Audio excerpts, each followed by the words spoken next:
Hippolyte shows that this opposition in the young Hegel is a pre-formation of the big dialectics between pure reason and history. Reason and history. Therefore, he writes, rechercher les éléments positifs, les positivités d'une religion, et on pourrait ajouter d'un état social, c'est découvrir ce qu'un est s'impose par contrainte à l'homme.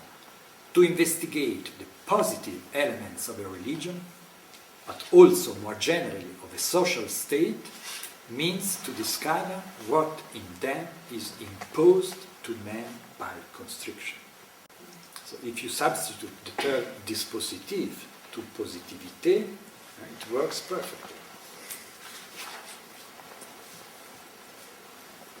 So then there are also, just to measure the importance of this concept of positivité, Hippolyte shows, and he's right, I think, he's perfectly right, that all Hegel's subsequent thought is precisely an attempt to reconcile these two elements, nature, reason and history, individual and state, so that the first one gets rid of its abstraction and becomes real and concrete through this reconciliation. Hippolyte writes, positivity must be reconciled with reason, that in that way lose its abstract character and become concrete. So, of course, Hegel is precisely an attempt to think the conciliation of man and dispositive, we could say in Foucault terms. Of course, Foucault is not at all the same attempt, but if positivité is the name the young Hegel gives to the whole of history, including juridical institution, power institution, etc., then borrowing from Hippolyte the term positivité, which then becomes dispositive, Foucault takes position with respect to a crucial problem, the relationship between man and history. Man as living being and history and all the institution, the whole ensemble of historical institution.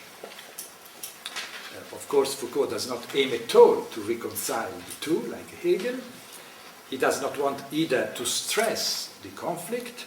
He prefers to analyze the way in which the positivité or dispositif or dispositors work in the relationship between living beings and historical power. So now I think you will have understood why I suggest that dispositive is an important central technical term in Foucault's strategy. And it does not refer only to this or that particular dispositor. It is more general. You remember I say the dispositif, it is the network, the réseau that is established between all these.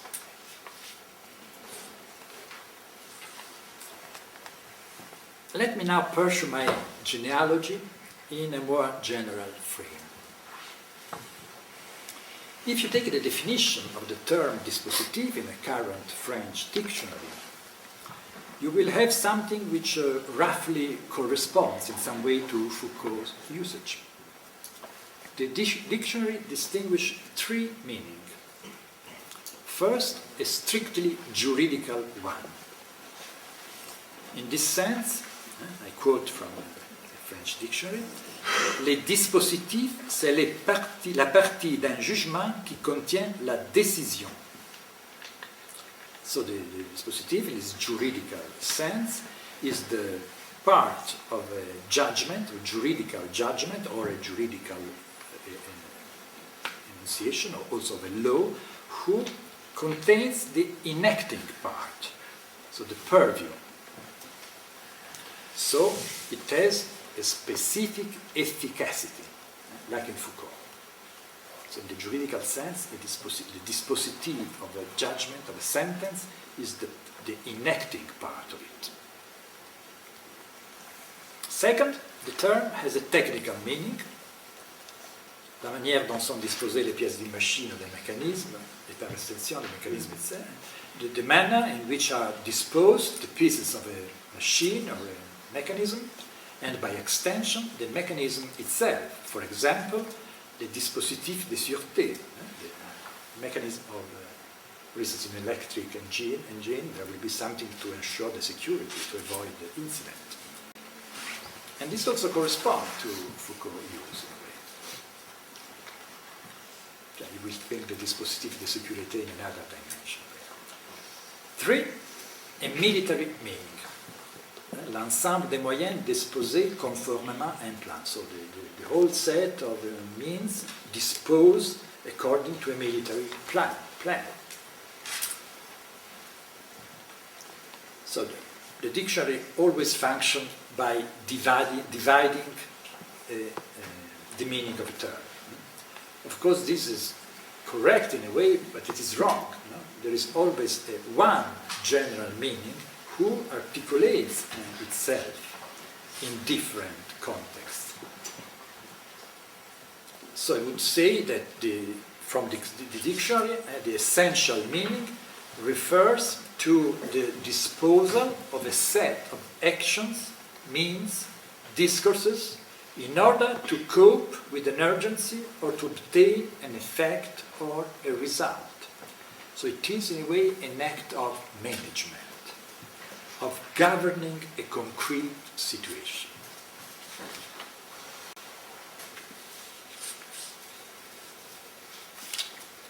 Now, to go back in my genealogy.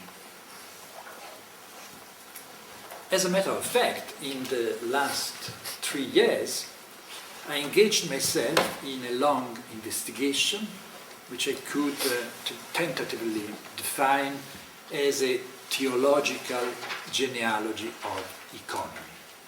So I'm working since 3 years on this. You may know, perhaps, that in the first centuries of the history of the Church, let's say between the 2nd and the 6th, 7th century, the Greek term oikonomia played a decisive role in theology. As you know, oikonomia means in Greek, very simply, the administration of the house, or oikos. Oikos is a house. So, in a more general way, oikonomia means in Greek the management of a house or of an enterprise. It is, according to Aristotle, a non-epistemic paradigm, meaning it is not a science, but an activity that has to cope each time with a peculiar situation, a particular problem, and has to be adequate to this.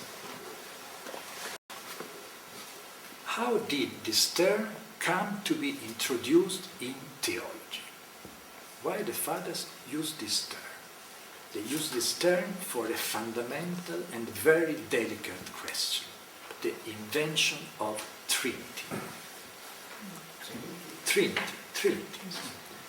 When in the 2nd century the fathers began to elaborate the paradigm of the Trinity and to speak of 3 different persons or figures in God, of course they met a strong resistance from a very reasonable person who said, "Are you crazy? You are going back to paganism. You are saying that God is 3. These men, who were just normal, reasonable person, then they were called as heretic monarchia.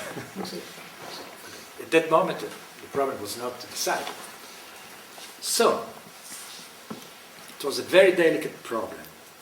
And oikonomia was the term or the dispositive by means of which Trinity was introduced in God.